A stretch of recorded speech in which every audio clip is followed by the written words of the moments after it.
concorrer. São R$ 1.000 em vales compra todos os dias. Centro a Mil, até 6 de setembro. Regulamento no site centroamil.com.br. Apoio Cicobi Fluminense, Ver TV e Record TV. Uma campanha Sindi Varejo, Carjopa, ASIC e CDL Campos.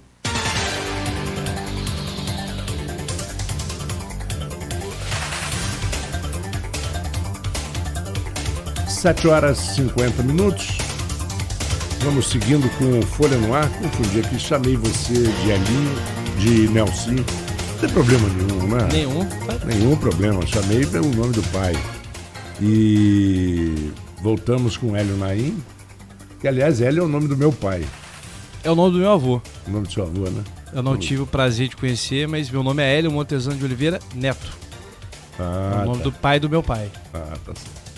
Bom, mas seguindo com a Luísa esse centralismo, quer dizer, ele não foi pensado pelo próprio governo, que você acha que poderia ser diferente, mas não é parte do próprio governo, do próprio prefeito?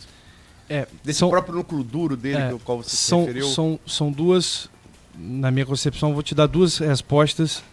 Aliás, são duas perguntas para duas respostas. Primeiro, essa questão do... E aí eu tenho que falar a verdade até do que eu vivenciei. Muito dessa questão de Rafael pegar a responsabilidade, principalmente do ônus para ele, de quando acontece um problema, isso era uma discussão entre o secretário de comunicação e o prefeito que eu já vi. Ou seja, isso é uma questão, não é do governo, é uma questão dele, ele, Rafael. Não é uma questão do governo em si. E aí eu tenho que ser verdadeiro em dizer que Belotti, várias e várias vezes, eu já vi questionamentos ao próprio prefeito em relação a isso. Então, diga de passagem, em relação a isso, é uma questão dele. Em relação ao que você disse, o secretário tem que passar pela superintendência de comunicação para poder vir aqui. Não, aqui não. Aqui que eu digo toda a imprensa. No dia a dia do jornal, entendeu? E só para destacar, eu tenho uma relação, sempre tive antes disso, de livre trânsito com Belotti. Mas eu já ouvi isso de outros veículos. Primeiro, eu entendo o seguinte, quem entende, lógico que nunca é soberano, vamos dizer assim, mas eu acho que eu entendo um pouquinho mais de evento do que outras pessoas dentro do governo. E acho que Belotti entende comunicação um pouquinho mais do que outras pessoas no governo. Então, se isso foi decidido por ele junto a Rafael, creio eu que eles estariam fazendo o melhor para o governo como um todo. Concordar ou não com isso já é diferente. Eu entendo de que os secretários deveriam sim ter mais autonomia para poder responder. Mas, como disse antes, respeito, ele entende mais de comunicação para isso e talvez no início do governo debandou um pouquinho de respostas não muito agradáveis, então eles preferiram o Belotti segurar um pouco mais isso para poder dar uma resposta, vamos dizer assim, mais pensada sobre o governo como um todo. Então, respondendo, eu respeito, porém não concordo muito, mas respeito e ele entende de comunicação para poder estar falando isso. Eu só queria levantar em relação ao que a gente falou da enxugar a máquina, você perguntou assim como. Vamos falar a verdade, o Brasil, por mais que você tenha aí esses 25%, 30% que são capazes de passar pano em nepotismo, em tortura, assassinato, ocultação de cadáver, em milícia, capaz de passar pano quase até isso, e você defecar dia sim, dia não. Então, você é capaz de passar pano nisso, é capaz de passar pano em tudo. Mas vivemos o parlamentarismo branco. O país está andando a despeito do presidente da República. O país anda no Congresso. Está instalado o parlamentarismo branco no Brasil, né? O presidente fica com essas coisas para ativar a militância dele, que é muito aguerrida e é capaz de passar pano em qualquer coisa. Mas o Brasil real está sendo definido no Congresso. Rodrigo Maia, né, que é, de fato, quem está governando o país, foi muito claro em relação a isso. E deu a resposta a sua pergunta, que você me fez, inclusive. Quer dizer, agora foi para o Senado a reforma, inclusive foi no programa do Camarote, na sexta-feira, na Globo News, onde ele entregou ao Alcolumbre, presidente do Senado, a proposta aprovada. Agora a reforma tributária. Todas as expectativas é que a reforma de Paulo Guedes vão dar um bico e vão aprovar a reforma tributária do próprio Congresso. E em sequência a reforma administrativa, e aí sim entra a resposta no que você me falou. Ele já deu, porque a grande coisa da reforma administrativa é a estabilidade, né, que não existe em todos os países. Isso não é uma coisa brasileira, mas que não... Nos Estados Unidos, por exemplo, não há estabilidade para ser servidor público, né? Na França já há, é mais complicado. O Macron está tentando mudar, está tentando esses protestos todos lá. Mas, enfim, o que o Rodrigo Maia disse? Que eu acho justo. Quem fez concurso com a estabilidade oferecida, a mantém, direito adquirido. E a reforma vai ser tirar a estabilidade para os concursos que foram feitos dali em diante. Então, você abre já uma janela futura para você... Vai diminuindo a receita, infelizmente você tem que diminuir a máquina. Né? Você acha que essa pode ser Não, é uma solução. Até porque, independente da questão da opinião dele, provavelmente isso depois iria ter sérios problemas no STF, porque a lei não pode retroceder para prejudicar vamos dizer assim... Aliás, tanto no âmbito... Em todas as esferas, a lei não pode... Tanto ao réu, retroagir, ela não pode retroagir. Mas é sim uma solução, até porque qual o grande problema dessa questão da estabilidade? Às vezes o gestor tem vários profissionais que não conseguem executar o que tem que ser executado, só que ele tem um custo ali já definido e ele é obrigado a ficar com aquele custo já definido, mas que não resolve o problema dele, e contratar outro para que efetivamente faça a função do outro.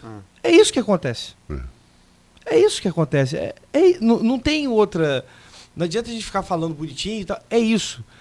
Não, eu tenho um cara, como eu sou totalmente de acordo com o Marco, eu tenho um gestor. Aí o gestor vai lá para a saúde lá, por exemplo, só que eu não tenho um concursado que consiga ter com eficiência ajuda ao secretário de saúde ou o próprio secretário de saúde. Então, eu vou contratar.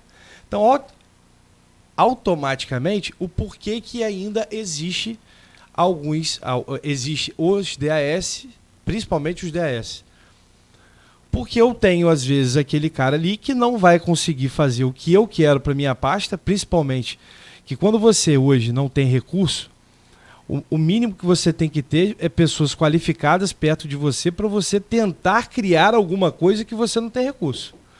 Agora imagina você ainda não ter nem aquelas pessoas qualificadas para te ajudar a criar o que não tem recurso. Então, uma sobreposição de gasto. Não tem jeito. Então é um caminho ótimo, porém vai se demorar a resolver, porque infelizmente o número para trás já existe. Sim, mas aí não tem jeito. Então, ou seja, justo, mas não é justo, mas não vai se resolver. Sim. Mas o que eu estou querendo dizer é o seguinte: não vai se resolver o problema por causa disso. Vai se diminuir e vai ter a longo prazo. 10, 20 anos, exatamente. Se resolve. A verdade é essa. Espera as pessoas se aposentarem. Interesse. Teve empresas, autarquias, empresas públicas que, inclusive, hoje já nem existem mais. Um exemplo, DNR, Departamento Nacional de Estradas de Rodagem. Não existe mais. Hoje eu tenho o DR, o Departamento de Estradas, são estaduais. Mas as pessoas estão todas lá. Não, tem o DENIT, mas acontece que o DNR parou de contratar em concurso nos anos 80. Parou. Não existe. O DNR não causou esse problema. Mas aí a gente vai para outra briga. Eu acho que, como a Luiz falou, que o presidente da Câmara disse, eu acho que não tem que deixar de ser concurso, e sim passar por essa nova ideia aí de não ser... passou a ser de CLT, os funcionários do DNR, de um bom tempo para cá, CLT. A proposta da reforma administrativa, que deve ser na sequência, Pelo que ele está pintando aí, essas 2 outras reformas, no máximo até julho do ano que vem. Essas 3 coisas estão resolvidas. Né? E, enfim, vamos esperar, logicamente, que é uma projeção. Mas pelo que entendi, não é abolição de concurso.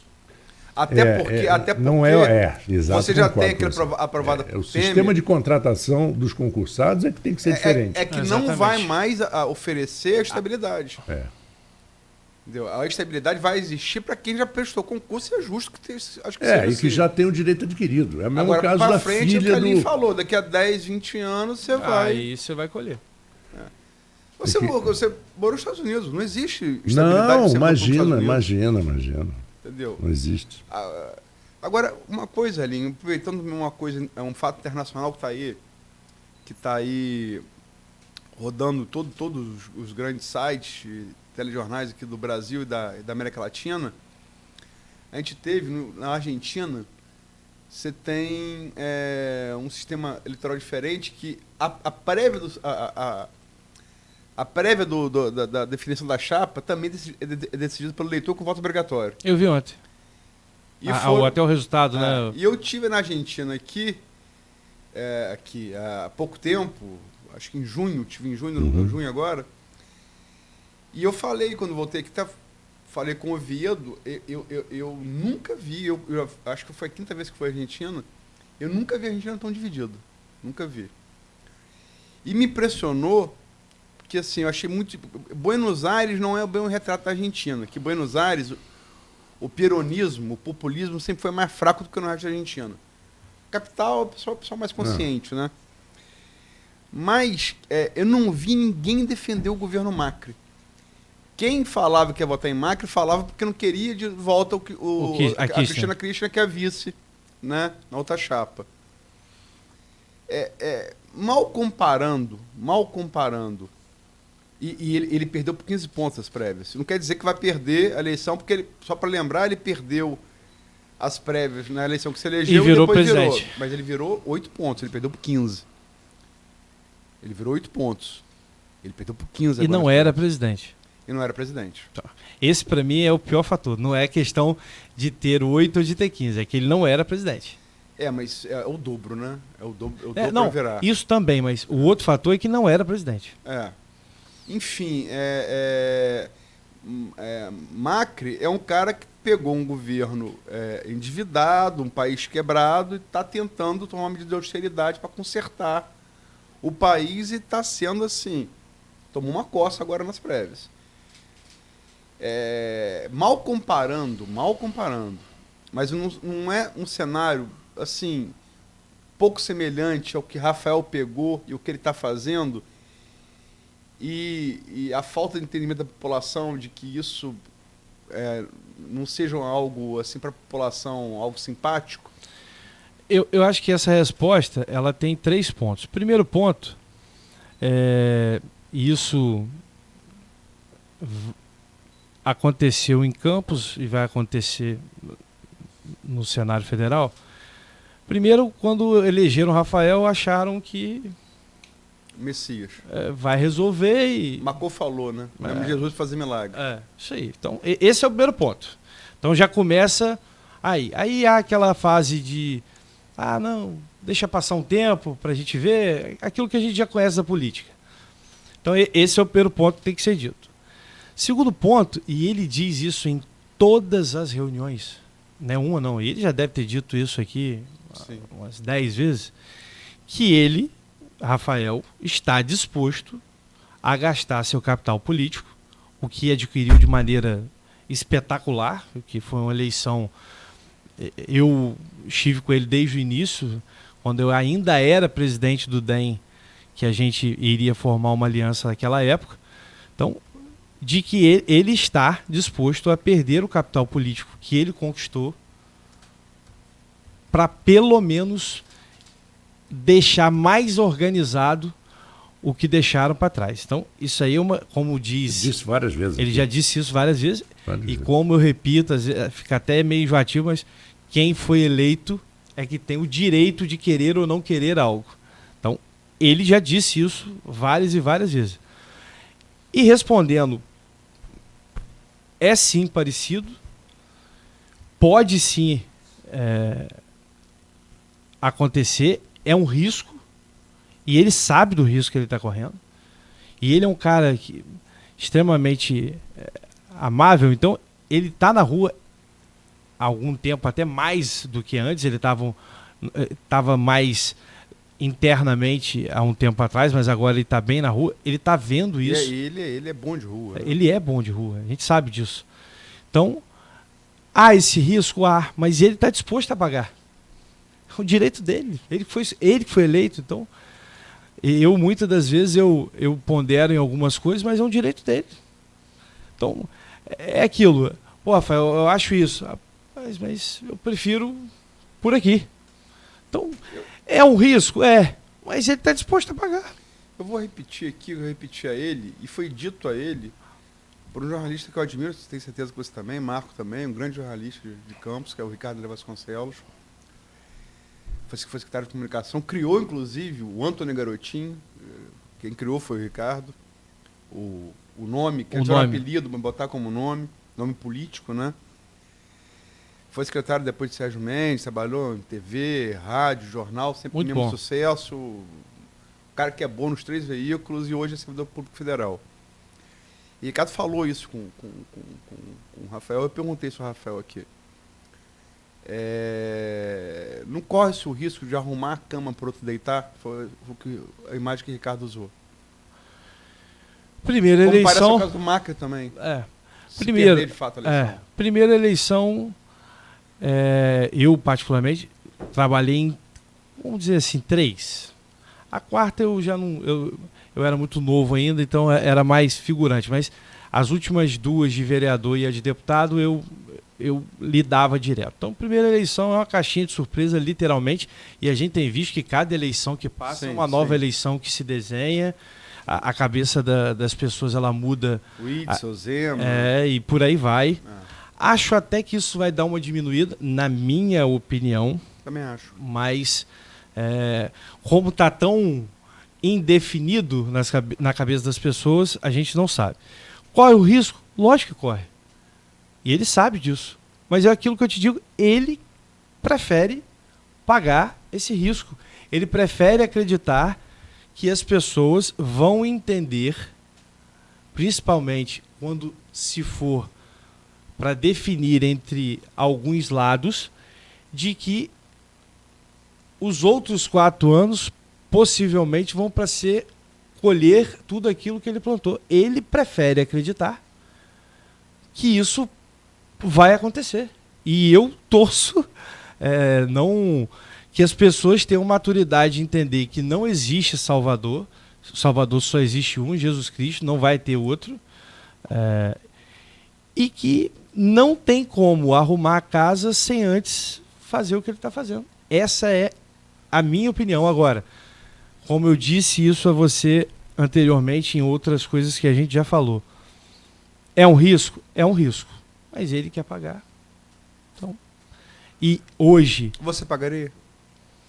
Eu até pagaria, mas eu faria algumas coisas diferentes. Mas... Quem foi eleito? Foi ele. Né? Que foi eleito foi ele. Agora, como é que você acha que assim, teria que ser feito, na sua visão, para conscientizar a população do que está sendo feito pelo governo? A primeira coisa que eu falo é que isso tem que ser propagado por mais pessoas. Ou seja, aquilo que a gente já falou em relação à comunicação. Não a comunicação do secretário Belotti em si. Porque tem um problema, joga no Belotti. Isso o Dom Rifan falou aqui. Falou. E eu sempre pego nessa... O Dom Rifan falou comunicação, ele não falou da Supcom. Ele falou comunicação do governo. Exatamente. E aí eu tô só reiterando isso. O principal problema do governo Rafael é a comunicação. Mas não é... É o que você está falando. Intitulam como se fosse Belotti ou a superintendência de comunicação. Sabe qual um termo que um exemplo que eu posso falar isso claro? Fazendo uma analogia. Política. Não. A maioria das pessoas acha que política é coisa de safado, ou é coisa de ser candidato, ou isso. Gente, a gente faz política o dia inteiro. o tempo todo. Eu, para jogar bola quarta-feira até mais tarde, eu tenho que fazer política com a minha mulher para eu não ter problema na quinta-feira. Isso é política. A gente falou aqui agora, no início do programa, né? Isso é política. Animal de bando, tem que ter política. Então, as pessoas acham que política... Ah, não, política é ser candidato. Ah, não, estou na política. Vai ser candidato? Falei, não estou falando em relação a mim. Tô falando... A gente até vai chegar nisso. Mas todo mundo fala, não, o cara que está envolvido na política, com certeza, ele está com o segundo plano, ele vai ser candidato. Não, gente, política a gente faz o tempo todo, o dia inteiro. Na empresa, eu sempre fiz política. Eu sou um empresário que eu faço política há 14 anos. O homem animal político, Aristóteles. Claro. Eu, no meu ramo empresarial, eu faço política há 14 anos. Muitas pessoas, rapaz, você vive cercado de muita gente. É política. Eu preferi fazer uma política de que não haja muito confronto no meu meio de trabalho para que eu não tivesse tanto desgaste no meu meio empresarial. A Campos é muito mais tranquilo no meu ramo empresarial do que muitos outros, em outros municípios, porque há um confrontamento muito maior. Eu prefiro aqui, não, amigo, vem para cá, é melhor juntar do que ficar separado e brigando à torta e à direita. Eu queria só, entrando um pouquinho nessa questão não empresarial, mas do ramo que a gente falou, que eu vou falar, quando a gente falou de gasto, diminuir recurso, eu estou indo na Câmara, acho que no dia 27, até para fazer uma prestação de contas da superintendência, mas o cunho principal é para falar de um setor que muitas das pessoas têm noção, mas a grande maioria não tem noção. Evento não é custo. E não é investimento só na questão psicológica, pessoal e de entretenimento, como o nosso amigo falou. É um dos mercados que mais movimenta dinheiro, emprego direto e indireto no país, chama-se entretenimento. E as pessoas não têm noção. As pessoas não têm noção de quando a gente faz um evento em Santo Eduardo, por exemplo, o quanto aquilo gera em comércio para Santo Eduardo. Ou seja, as pessoas acham que, não, eu vou fazer um evento em Santo Eduardo, diga-se de passagem, eventos que já acontecem há 40, 50, 60 anos, e as pessoas acham que isso é desperdício. Não, com tanta dificuldade. Não, com tanta dificuldade, quando eu faço um evento, eu estou empregando. Eu estou fazendo com que o cara da padaria de Santo Eduardo, o cara da farmácia de Santo Eduardo, esteja movimentando e gerando recurso. Comércio local, né? Então, ainda, por grande maioria das pessoas, achar que evento é dinheiro jogado fora. Só para Marcos fazer o intervalo. Intervalo para ir para o último segmento. Titãs, né? A gente não quer só comida, quer comida, diversão e arte. Acho que é. E não é só diversão e arte. Essa arte, na grande maioria das vezes, é a que leva a comida para dentro de casa. Sim, então é mais do que... Bastaria se fosse só isso. Mas é muito mais do que isso. Bom, então, 8h13. Vamos ao intervalo para voltarmos com o último segmento do nosso papo aqui com Elinho Naim. E é o Folha no Ar, primeira edição, que faz um break, mas já volta.